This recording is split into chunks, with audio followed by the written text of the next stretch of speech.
안녕하세요. 겨울이 되니 낮의 길이가 짧아지고 밤이 무척 길어졌습니다.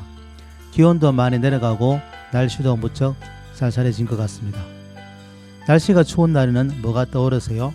군고구마, 군밤, 붕어빵 여러 가지 음식들이 떠오르는데요. 저는 그 중에 따뜻한 차 한 잔이 생각이 납니다. 나이가 들수록 커피보다는 생강차나 쌍화차가 생각납니다. 어슬어슬 몸이 차가울 때 따뜻한 생강차 한 잔 마시면 몸이 사르르 녹을 것만 같습니다. 겨울철에 유념해야 할 것이 건강인데요. 건강관리도 제대로 잘 해주셔야 합니다.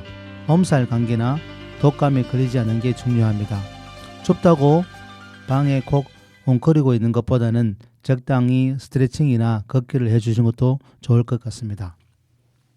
저는 똑똑한 엄마들의 착각 코너를 맡고 있는 DJ 이재상입니다. 똑똑한 엄마들의 착각이라는 말이 무슨 말인지 금방 감을 잡으신 분도 계시겠지만 대부분 금방 떠오르지 않을 것 같습니다. 똑똑한 엄마들의 착각은 엄마들이 고등교육은 받았지만 엄마로서 처음 경험하기 때문에 대부분 초보 엄마들이십니다. 그래서 자녀들을 키우면서 잘못 알고 있거나 오해하고 있는 생각들을 알려드리기 위해서 이 코너를 만들게 되었습니다. 진행 방식은 부모교육 전문가이신 송유미 교수님과 질문과 답변 형식으로 문답 형식으로 진행할 예정입니다. 먼저 우리 주변에서 흔히 만날 수 있는 가족의 사례를 갖다가 하나를 제시하고 두 번째는 그 사례의 원인이 무엇인지 왜 그런 일이 발생했는지에 대해서 알아보고 마지막 세 번째는 구체적으로 어떻게 하는 것이 좋은지 해결책은 무엇인지 그 해법을 제시하는 것으로 진행할 예정입니다. 그럼 함께 해주실 그 송유미 교수님을 소개해 드리겠습니다. 송유미 교수님은 대구 사이버대학교 사회복지상담학과 교수님으로 재직하고 계십니다. 그럼 교수님을 모셔보도록 하겠습니다.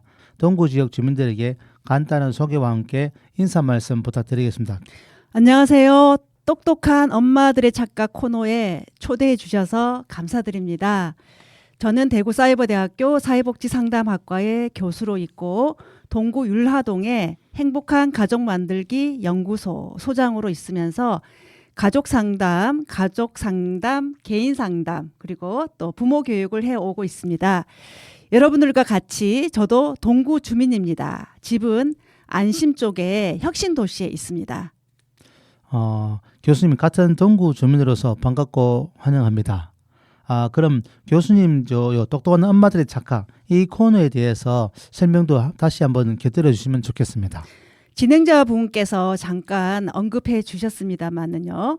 덧붙여 말씀드리자면 제가 상담 장면이나 교육 현장에서 만났던 사례들에서 어떻게 그런 어려움을 가지게 되었는지 또 어떤 이론과 관점에서 그런 어려움들을 들여다 봐야 할 것인지 또 어떻게 접근해야 할 것인지에 대해서 질문과 답변 형태로 진행하게 될 것 같습니다.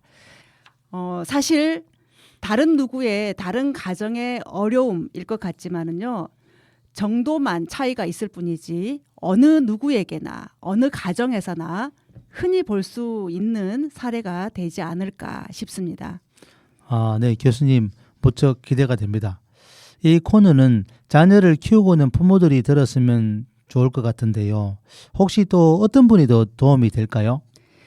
아마 누구에게나 도움이 되고 또 필요한 코너가 될 것 같은데요. 누구나 한 가정에서 자라왔고 또 가정을 꾸리면서 부모나 또 형제들과 관련된 에피소드가 없는 분들은 아마 아무도 없을 겁니다.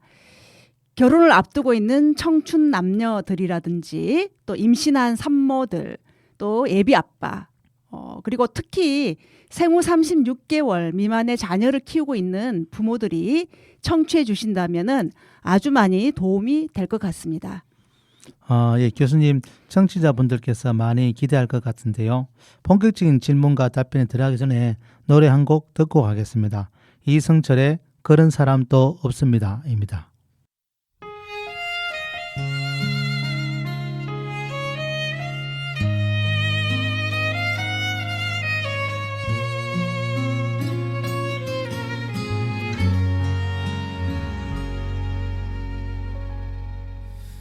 천번이고 다시 태어난데도 그런 사람 또 없을 테죠. 슬픈 내 삶을 따뜻하게 해준 참 고마운 사람입니다. 그런 그댈 위해서 나의 심장쯤이야 얼마든 아파도 좋은데 사랑이란 그 말은 못해도 먼 곳에서 이렇게 바라만 보아도 모든 걸 줄 수 있어서 사랑할 수 있어서 난 슬퍼도 행복합니다.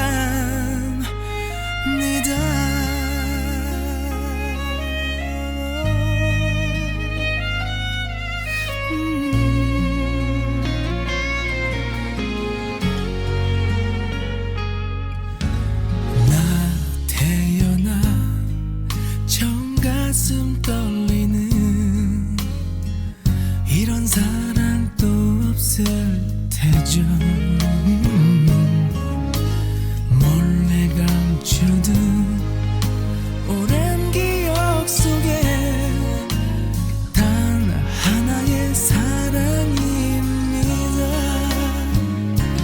그런 그댈 위해서 아픈 눈물쯤이야 얼마든 참을 수 있는데 사랑이란 그 말은 못해도 먼 곳에서 이렇게 바라만 보아도 모든 걸 줄 수 있어서 사랑할 수 있어서 난 슬퍼도 행복합니다.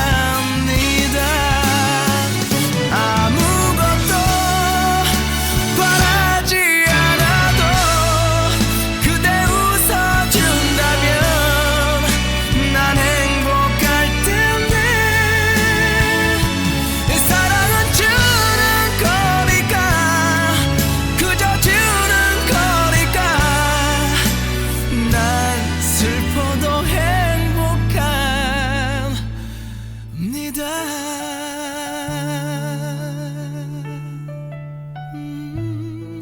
라라라라라라.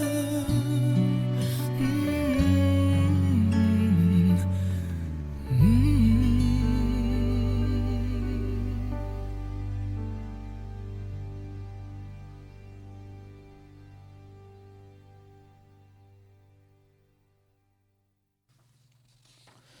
자, 그럼 교수님 오늘 첫 시간에는 어떤 사례로 시작해 볼까요? 첫 사례로는요. 엄마 마음은 자녀에게는 절대적인 환경이고 또 자녀에게 충분한 사랑과 보호를 해주는 것이 얼마나 중요한지를 알려드리고 싶은데요. 명수 사례부터 시작해 보도록 하겠습니다. 제가 명수를 만났을 때는요. 고등학교 1학년이었습니다. 중학교 1학년 때까지만 해도 성적은 아주 우수하고 또 친구들과의 관계도 원만했다고 합니다. 그런데 중1 때부터 온라인 게임에 빠지게 되었고 또 2학년이 되면서 공부하기가 싫어졌고 성적도 계속 떨어지게 되었고요. 그러면서 스스로에 대해서 한심하고 또 못난 것 같다고 계속 이야기를 또 하게 되고요. 또 고등학교에 진학을 하면서는 학교는 내가 다녀서 뭐 하나라는 그런 회의적인 생각들도 많이 하게 되었고 결국은 또 가출도 여러 번 했고 또 지금은 이제 학교를 또 자퇴한 상태이고요. 또 자퇴를 하고 나서 밤낮이 거의 바뀐 생활을 좀 하게 되고요. 그 잠을 거의 16시간이나 자고 또 깨어 있을 때는 또 컴퓨터 게임만 계속하면서 그렇게 지냈다고 합니다. 아, 네, 안타깝네요. 이건 부모로서는 속이 터지는 일 같은데요. 우리 주변에 요즘에 언둔형 외톨이가 많이 발생하고 있는 걸 보면 그 사례인 것 같습니다. 명수와 같은 애들이 좀 우리 주변에도 많은데요. 갑자기 고등학생이 된 자녀가 학교를 가지 않겠다. 이런 사례가 있는 것 같습니다. 제 주변에도 여러 명이 나타나고 있는 것 같습니다. 명수가 왜 그렇게 되는지 많은 분이 궁금해 하실 것 같은데요. 잠깐 노래 한 곡 듣고 와서 들어보도록 하겠습니다. 태연의 만약에입니다.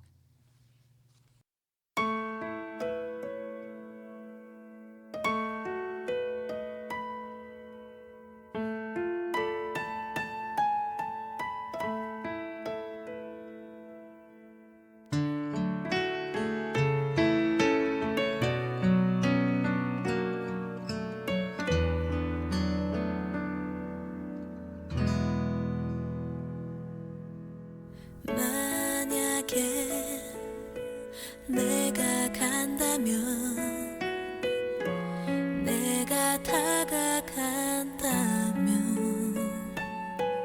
넌 어떻게 생각할까 용기 낼 수 없고 만약에 네가 간다면 네가 떠나간다면 널 어떻게 보내야 할지 자꾸 겁이 나는 걸 내가 바보 같아서 바라볼 수밖에만 없는 건 아마도 외면할지도 모를 네 맘과 또 그래서 더 멀어질 사이가 될까봐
교수님 음악을 들으면서 명수의 안타까움이 더 크게 느껴집니다. 명수는 초등학교 때까지만 해도 학교에 적응도 잘하고 친구와의 관계도 원만했다고 하는데요. 중학생이 되면서부터 온라인 게임에 빠졌고 공부하기도 싫어졌고 성적도 떨어졌습니다. 소위 중2병에 빠진 것 같은데요.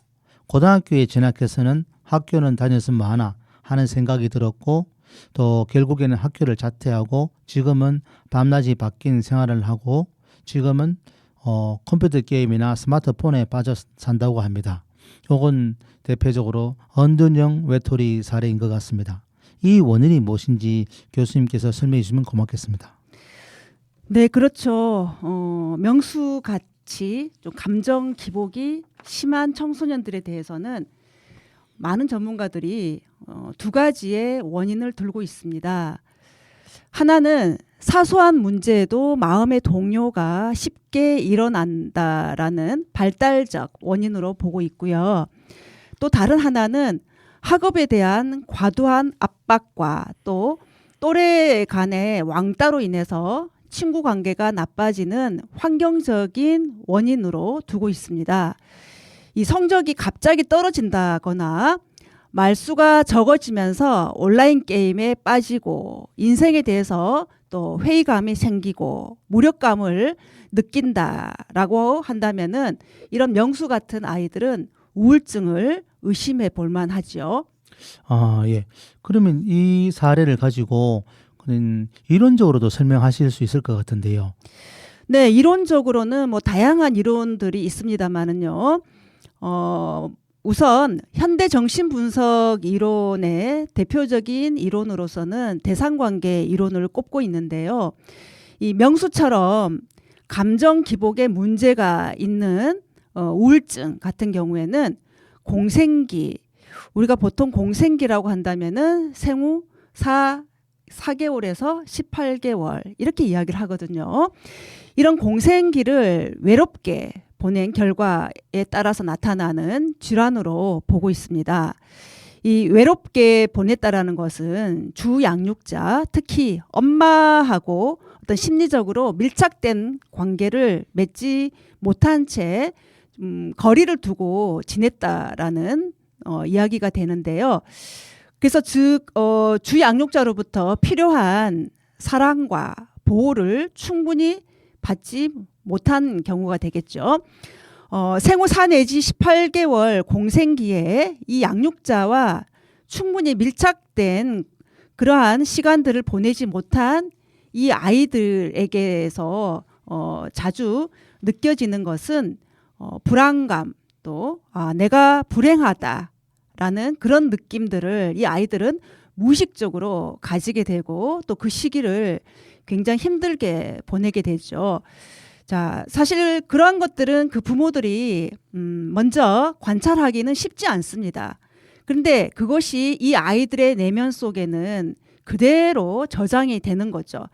그래서 이 시기, 즉 공생기를 원만하게 보내지 못한 이 아이들이요, 자라면서 청소년이 되었을 때 다른 외부로부터 어떤 심리적인 스트레스를 받으면, 즉 우리 청소년들은 지금 학업이라든지 또 친구 관계에서 굉장히 스트레스를 많이 받는 걸로 나타나고 있는데요.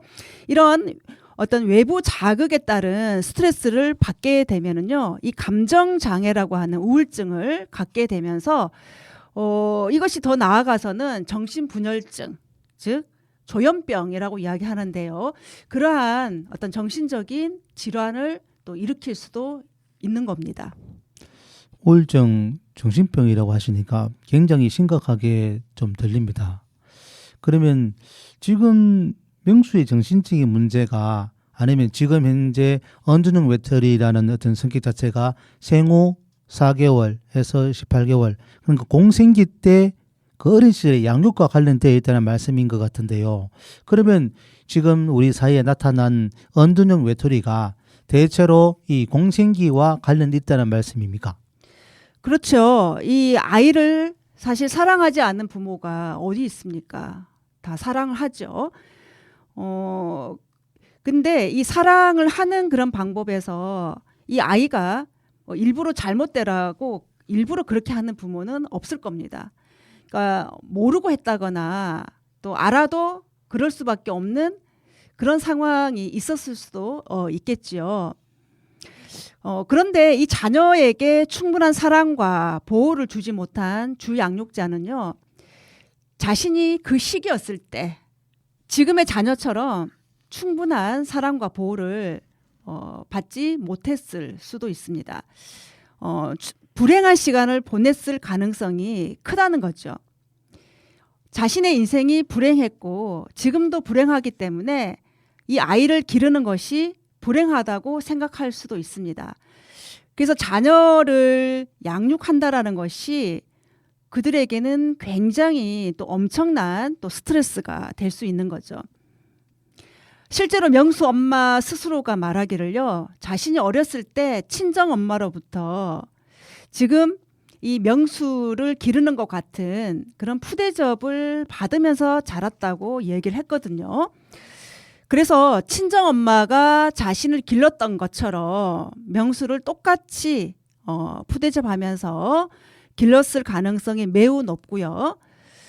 또 그런 푸대접으로 본인이 자랐기 때문에 이거는 그 부모가, 특히 명수 엄마가 알지 못했을 것 같은데요. 우리가 이론적으로 이제 풀어볼 때 이 푸대접을 받으면서 자란 사람들은 또 자녀를 푸대접하면서 그 과정에서 보상을 받는다고 이야기를 하거든요. 좀 아이러니한 어떤 이야기가 될 수 있는데요. 그래서 아마 명수 엄마는 그 자기가 똑같은 형태로 명수를 푸대접하면서 길었을 것이다라는 그런 추측이 가능한 거죠. 물론 이 모든 것들이요, 무의식적으로 일어나는 겁니다. 알고서 그렇게 키울 부모가 있을까요? 그래서 이렇게 상담을 하거나 또 어떤 심리학적인 부분에서는요, 이 무의식이라는 것을 굉장히 크게 보고 있고, 어떨 때는 참 무섭다라는 생각까지도 드는 경우가 많이 있는 것 같습니다. 그래서 사람들은요, 너나 할 것 없이 모두가 자기가 자란 방식대로 아이를 기를 가능성이 매우 큽니다.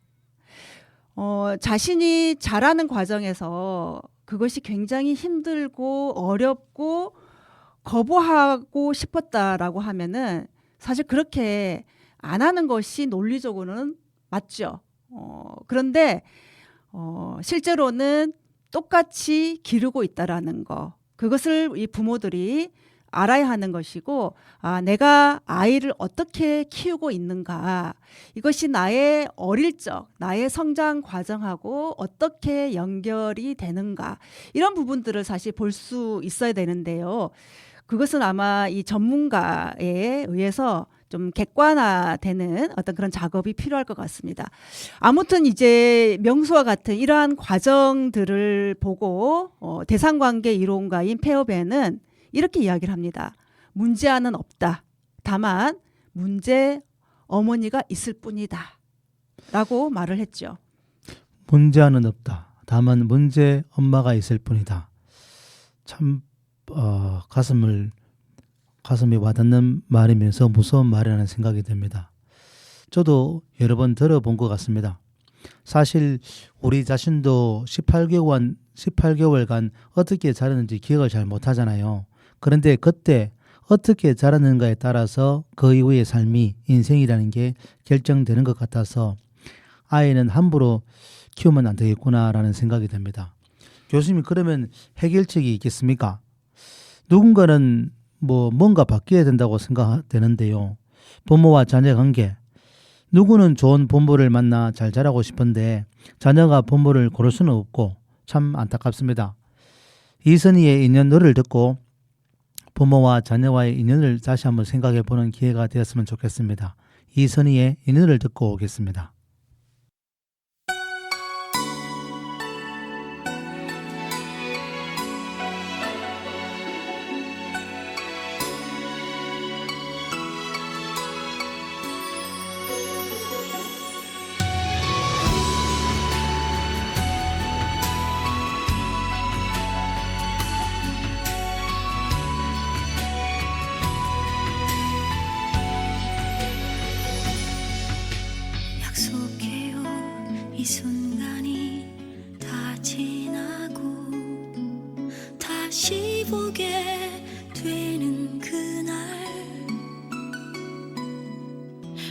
모든 걸 버리고 그대 곁에 서서 남은 길을 가리란 걸.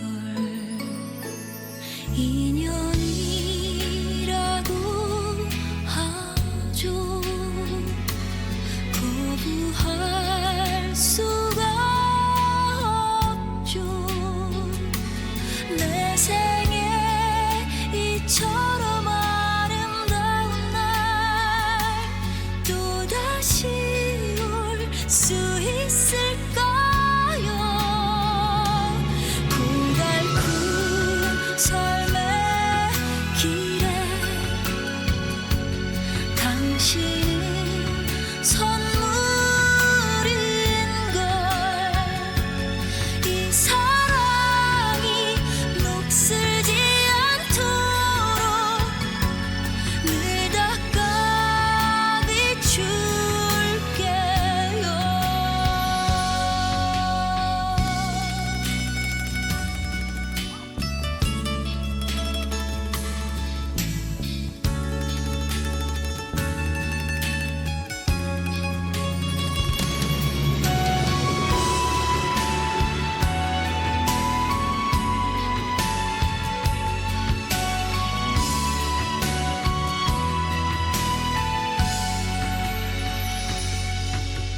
취한 듯 만남은 짧았지만 빗장 열어 자리했죠.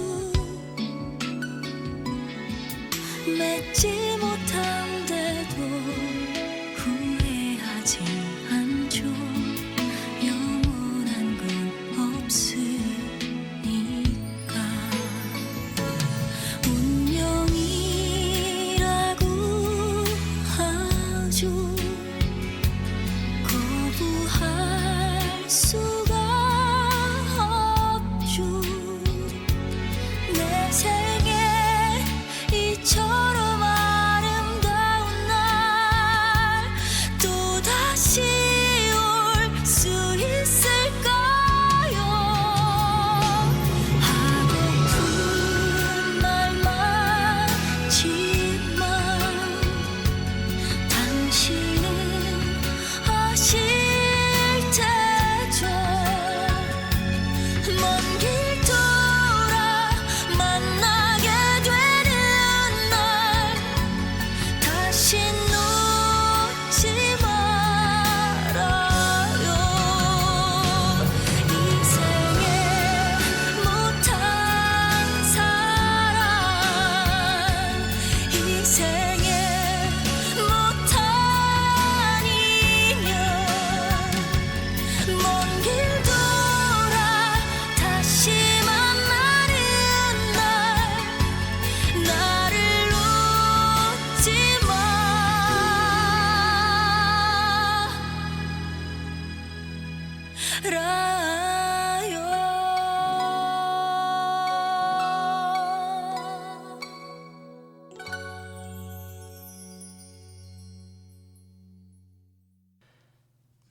앞서 명수의 사례를 이야기했습니다. 초등학교 잘 다니다가 중학교에 중2병에 빠져가지고 지내다가 고1 때는 학교를 자퇴하고 지금은 밤낮이 바뀐 은둔형 외톨이 생활을 하고 있는 명수 사례를 이야기했습니다.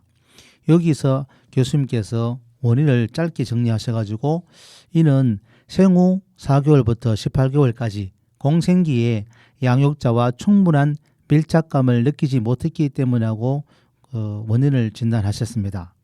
어찌되었건 아이를 키우는 부모의 잘못이고 아이의 마음이 무척 아팠을 것이고 그 마음을 이제라도 채워주고 싶은 게 부모도 마음일 텐데요. 그러면 어떻게 하면 좋겠습니까? 네, 무엇보다도 환경부터 바뀌어야 되겠죠. 여기서 말하는 환경이라는 거는 뭐 집이라든지 뭐 도시, 뭐 학교, 또 그 밖에 물리적인 주변 환경을 이야기하는 것이 아니고요. 정서적인 환경을 말합니다. 이 아이가 만나는 사람, 특히 아이가 관계를 맺고 있는 어머니, 아버지의 마음은 이 아이에게는 정서적인 환경이거든요. 이 아이를 기르는 어머니, 아버지의 마음은 이 아이들에게는 절대적인 환경으로 작용하게 됩니다. 그렇기 때문에 아이들을 기르는 어머니, 아버지의 마음이 안정되고 삶의 즐거움을 느낄 수 있는 여유 그리고 자신감이 있어야 하는 거죠. 이 명수 같은 아이들을 길러내는 부모들은요, 애초에 어머니, 아버지로서의 마음이 안정되지 못하고 또 주어진 삶이 즐겁지 않고 행복하지 않은 상태에서 아이를 양육했을 가능성이 매우 큽니다. 바로 그 마음부터 객관적으로 볼 수 있어야 하고요. 스스로도 볼 수 있어야 하겠지만 또 어렵다면은 이 전문가의 도움을 받아서라도 자신의 마음을 좀 객관적으로 들여다볼 수 있는 그런 기회가 필요할 것 같습니다. 이 요즘 들어서 걱정되는 게 있죠. 최근에 일을 하는 어머니들이 압도적으로 늘어나고 있다라는 거죠. 통계적으로 보면은요, 만 2세에 있는 아이들의 그 부모가 거의 90% 이상, 95%이 정도가 이 아이들을 어린이집에 맡긴다든지 또는 뭐 일하는 것 때문에 아이들을 양육하지 못한다든지 이러한 사례들이 많이 늘어나고 있는 그런 부분들을 이제 우리가 본다면은요, 이 명수와 같은 이 아이들이 앞으로 절대로 줄어들지는 않겠다라는 그런 생각이 들고요. 또 그만큼 이 아이들은 불행한 시간들을 이제 보내야만 되는 어떤 그러한 아주 좀 암울한 어떤 그들의 어떤 성장 과정의 어떤 암울한 이런 것들을 좀 우리가 좀 예측을 하면서 여기에 대한 어떤 대책이 일단 1차적으로 필요하다라는 그런 생각도 들고요. 그리고 이 아이들이 충분한 사랑을 받고 또 잘 자라줘야만 이 아이들의 행복만이 아니라 또 그 부모들의 행복 또 그것이 또 국가의 어떤 장래하고도 맞물려 있지 않을까라는 생각을 합니다.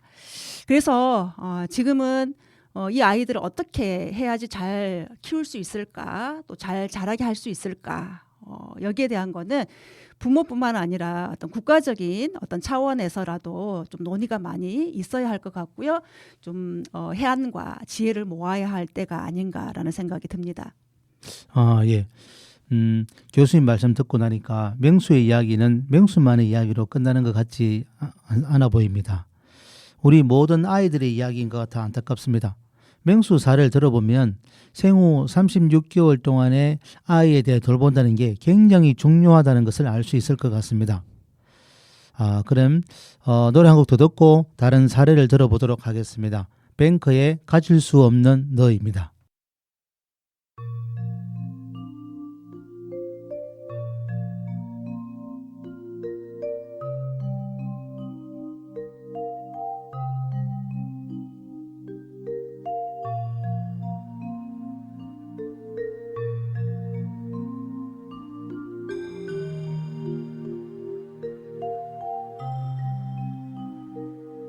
술에 취한 네 목소리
섞인 네 목소리 내가 필요하다던 그 말 그것으로 족한 거지 나 하나 힘이 된다면 내게 울거지 두 눈으로 나를 보며 넌 물었지 사랑의 다른 이름은 아픔이라는 것을 알고 있느냐고 며칠 사이야 윗널 달래고 집으로 돌아오면서 마지막까지도 하지 못한 말 혼자서 되뇌었었지 사랑한다는 마음으로도 가질 수 없는 사랑이 있어 나를 봐 이렇게 곁에 있어도 널 같지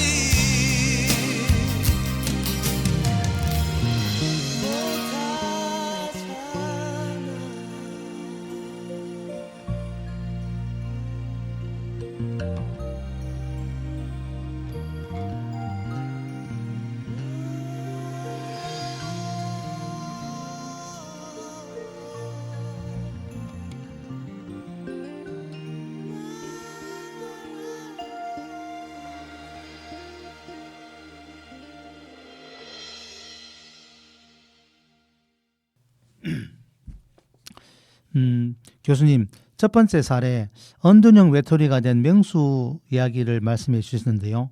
그럼 두 번째 사례를 말씀해 주시겠습니까? 네, 두 번째는 민경이 사례인데요. 3살 때 부모가 별거에 들어가면서 민경이가 이제 엄마 곁을 떠나게 되었고, 그래서 아빠랑 할머니와 같이 이제 함께 살았던 아이입니다. 좀 복잡한 어떤 그런 가정사가 되겠는데요. 이제 간단하게 이야기를 하면은요, 좀 2년 동안 좀 이혼 소송으로 좀 지루한 시간들을 이제 보내면서 결국은 이제 민경이는 엄마에게 맡겨지게 되었고, 또 아빠는 이제 겨우 면접 교섭권만 얻은 상태에서 이 민경이가 엄마와 그리고 또 할머니한테 이제 인도가 되었습니다. 그러니까 외할머니가 되겠죠. 그러면서 이제 아빠는 민경이 곁을 떠나게 되면서 돈을 벌기 위해서 외국으로 갔습니다. 잘 자라는 것 같았는데요. 이 민경이가 이제 중학생이 될 무렵에 이 아이는 다시 아빠와 또 엄마가 재결합을 하면서 또 함께 또 생활하게 되었고, 또 재결합하는 과정에서 또 남동생이 또 태어났습니다.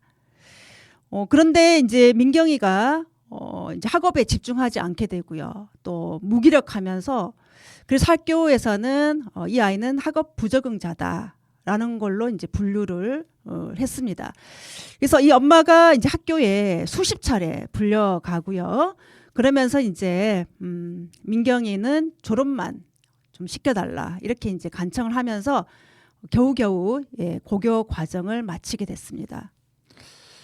이야기 들어보니까 참 안타까운데요. 그러면 지금 저 고등학교를 졸업하고 지금은 어떻게 지내고 있나요?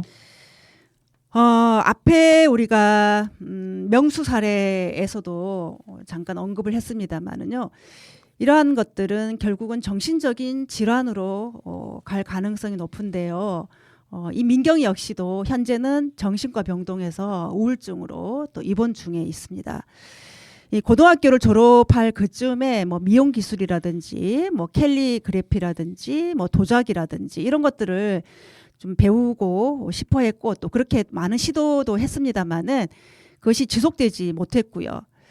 또 그런 것들이 이제 자기 마음대로 되지 않다 보니까는 뭐 또 엄마에게 욕설도 하고 또 엄마를 또 때리기도 하고 소리도 지르고 또 동생을 괴롭히기도 하고 뭐 전혀 주변 정리는 뭐 이렇게 뭐 이루어지지도 않고요. 그래서 거의 난장판 수준 뭐 이 정도로 이제 민경이의 어떤 생활이라든지 또 주변의 환경이라든지 또 그런 어떤 행동이라든지 뭐 이런 것들이 결국 일반 사람들하고 같이 이렇게 관계를 맺지 못하는 어떤 그런 상황까지 가다 보니까 그 부모가 민경이를 다른 원룸을 얻어서 좀 이 동생하고 이제 분리를 시켰고 또 그러면서도 그곳에서도 밤에 시끄럽게 한다든지 또 이상한 소리를 낸다든지 뭐 이런 것들로 이제 민원도 많이 또 받게 되고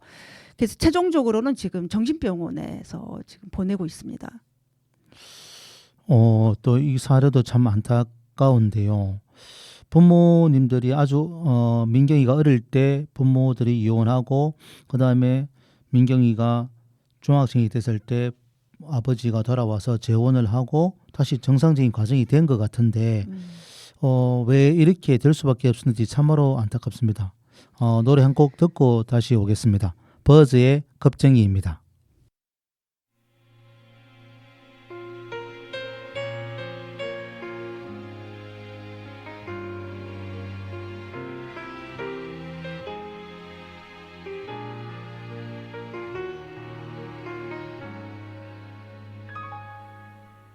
미안합니다. 고장나란 사람이 당신을 미친 듯 사랑합니다. 기다립니다. 잘난 것 하나 없는데 염치 없이 당신을 원합니다. 세상에 더 헤매여봐도 눈을 더 크게 뜨고 찾아도 당신을 달아나는 걸 알아서 내가 꼭 갖고 싶지만 날 사랑해줘요. 나를 잊지 마요. 숨쉬는 것보다 더 찾으니 말 하나도 자신 있게 못하는 늘 숨어만는 나는 겁쟁이랍니다.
당신의 귓가에 다가가 말하려 해도 당신 앞에 설 때면 뒷걸음마치나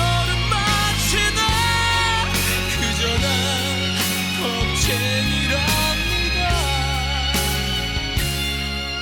그대만 나는 기다립니다.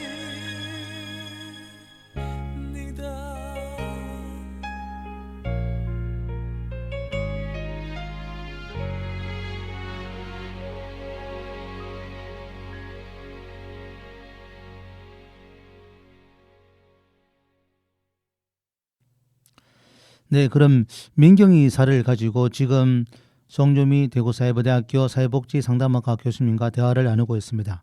민경이 사례를 좀 다시 언급하면 어린 시절에 부모의 이혼으로 인해서 부모의 돌봄을 제대로 받지 못한 사례인 것 같은데요. 결국에는 지금 성인이 되어가지고 우울증을 알아가지고 정신병원에 입원하고 있는 상태라고 볼 수 있을 것 같습니다. 교수님, 이 경우에 원인이 뭔지, 그러니까 왜 이렇게 되었는지 한번 좀 설명이 필요한 것 같습니다. 네, 민경이는 한마디로 어린 시절에 그러니까 애착의 대상으로부터 분리의 경험들을 많이 한 그 결과로서 애착 장애로 볼 수가 있고요. 그런 애착 장애로 해서 최종적인 어떤 우울증이라는 진단을 받은 환자라고 볼 수가 있습니다. 제가 앞에서도 이제 아이들이 18개월 또는 36개월이라는 그 개월수 그 안에서 이 아이들이 어떻게 자랐는지가 굉장히 중요하다고 제가 강조를 했는데요. 민경이 역시도 생후 36개월은 엄마 품에서 자랐지만은 그 부모의 계속된 다툼으로 인해 가지고 안정적인 애착이 형성되지 못한 경우이죠. 그래서 부모가 별거한 이후에 또 할머니 손에서 또 자라다가 다시 엄마 품으로 돌아오다가 이런 것들이 이제 반복이 되다 보니까 애착 대상이 여러 차례 바뀌었다라고 이야기를 할 수가 있겠습니다. 그러니까 결국은 양육자가 자주 바뀐 거죠. 엄마가 되었다가 할머니가 되었다가 다시 또 엄마한테 되돌아가는 그래서 뭐 2명, 3명 그 이상의 엄마가 있었다라고 이제 볼 수가 있습니다. 근데 교수님, 통상적으로 엄마가 키우다가 할머니가 키우다가 이렇게 하지 않습니까? 근데 이 경우로 보면 이렇게까지 그 민경이한테 영향을 끼칠 거라고는 누구도 생각하지 못할 것 같은데요. 네, 일반적으로 이게 아이들이요 다른 사람에게 맡겨질 경우에 이 엄마들은요 가장 안정적인 그리고 가장 안전한 사람한테 맡겼다라고 생각하기 때문에 별 크게 어떤 문제로 생각하지 않습니다.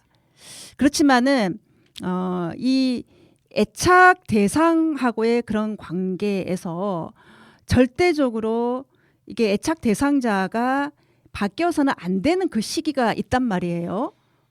그래서 생후 36개월 동안에 애착 대상자, 즉 양육자가 자주 바뀐다라는 거는 그만큼 스스로가 그 애착 대상을 믿고 의지할 만한 어떤 신뢰할 만한 심리적인 안전지대가 없었다. 이렇게 이야기할 수가 있습니다. 그러니까 지금 직장에 다니는 엄마들이 많이 늘어나고 있고 그러다 보니까 다른 베이비시터라든지 다른 뭐 친정 엄마라든지 뭐 시댁이라든지 또 다른 제2의 제3의 양육자에게 아이들을 맡기게 되는데 굉장히 위험한 거죠. 그게 이 아이들이 대상자가 바뀜으로 해서 또 누가 나를 버리지 않을까라는 그런 두려움을 갖게 되거든요. 그거는 이 아이들에게는 굉장히 큰 어떤 공포감까지도 줄 수가 있기 때문에 아이들이 말을 하지 않지만은 아이들 마음속에는요 그러한 어떤 불안한 어떤 그런 감정들이 계속 내면화되기 때문에 이것이 나중에 이제 뭐 당장은 어떤 문제가 드러나지 않지만은 나중에 이 아이들이 청소년기에 들어서고 하다 보면은요 반드시 드러나게 되어 있습니다.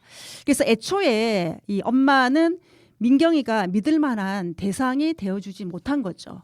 본인을 버렸다라는 생각을 하게 되는 거죠.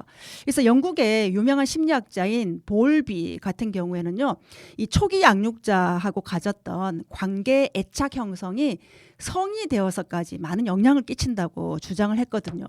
이 안정적인 애착이 형성된 아이는요, 이 다른 사람들하고 협조적이고 또 아주 긍정적인 관계를 맺을 수가 있는데요.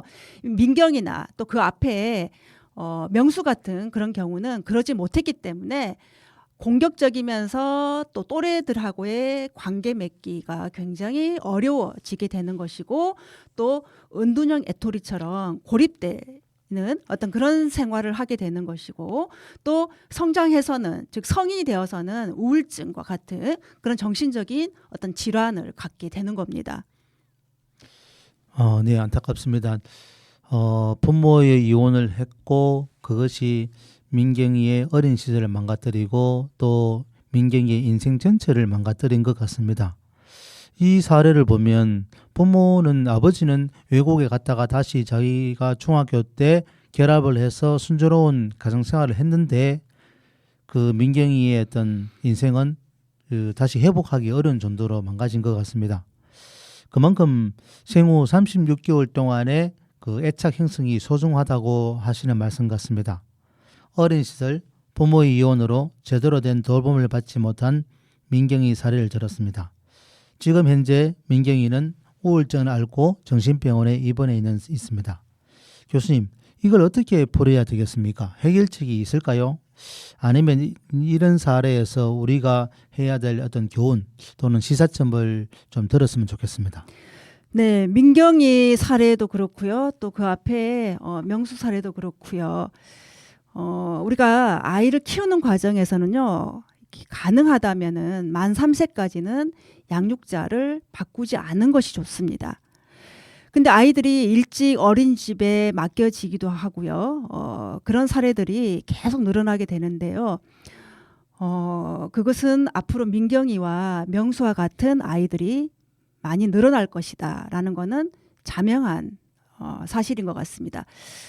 그래서 양육자가 자주 바뀐다라는 것은요, 이 아이들의 정서적인 불안감을 조장하는 가장 큰 원인이 되기 때문에 되도록이면은 그 주어진 36개월 동안에는 아이와 자주 눈을 맞추면서 자주 웃어주고 또 스킨십도 충분히 또 주어져야 될 것이고, 또 사랑한다라는 그런 말들이 말뿐만이 아니라 뭐 행동적으로, 표정으로, 눈빛으로 모든 어떤 세포들이 자기를 사랑한다라는 그런 느낌을 가질 수 있도록 지속적으로 표현해 주는 것이 굉장히 중요합니다. 또 아이가 자신의 요구에 부모가 반응해 줄 것이라는 신뢰감을 가질 수 있도록 이 아이의 욕구에 민감하게 반응해 주는 것이 또 중요합니다. 이 과정에서 이 부모는 어떻게 하는 것이 규칙적으로 아이에게 반응을 보여주는 것인지, 어떻게 이 태도를 일관성 있게 취해줘야 되는지, 이런 것들을 알고 그러한 어떤 규칙과 일관적인 어떤 태도들을 보여줘야 되는 것이 굉장히 중요하다라고 말씀드릴 수가 있을 것 같습니다. 예. 이것으로 두 번째 민경이 사례를 가지고 그 현상과 또 원인과 또 해결책을 말씀해 주셨습니다. 오늘 똑똑한 엄마들의 착각에서 그 송유미 교수님께서 부모가 범하기 쉬운 두 가지 사례를 들고 좀 말씀해 주셨습니다. 지금 우리 주변에서 흔히 볼 수 있는 사례인 것 같고 또 앞으로 이런 사례들이 무척 늘어날 것 같습니다. 그렇게 생각하니 무척 걱정도 되고, 교수님 말씀처럼 부모 자신들이 먼저 객관화시키면서 정확히 진단하고 해결책을 강구해 가면 좋은 희망이 생길 것 같습니다. 교수님 오늘 나오셔서 감사드립니다. 다음 시간에도 뵈었으면 좋겠습니다. 똑똑한 엄마들의 착각 코너를 통해 대구 동구 청취자분들을 만날 수 있어 무척 기쁩니다. 대구 동구 FM 동동체 라디오 104.5MHz 똑똑한 엄마들의 착각 DJ 이재상이었습니다. 다음 이 시간에 또 다른 사례를 들고 와서 뵙겠습니다. 청취자 여러분 감사드립니다.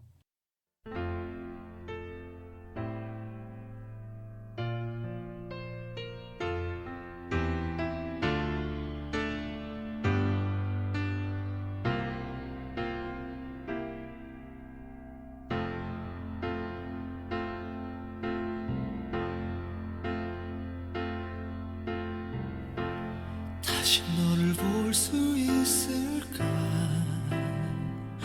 이렇게 너의 집까지 오고만 거야 넌 나를 떠나도 매일 널 바래다준 습관 눈물로 남아서 소리 없이 끊는 전화에 몸살을 치는 이 모습 더욱 그리워 너의 그 따뜻한 목소리 이젠 더 이상은 내 것이 아닌데 이제는 너와 나 사랑했던 날 모두 이젠 너의 기억 저 멀리 잠든 추억인 거니 아직도 널 잊지 못해 견딜 수 없어 눈물로 하루를 삼키는 내게 제발 다시 돌아와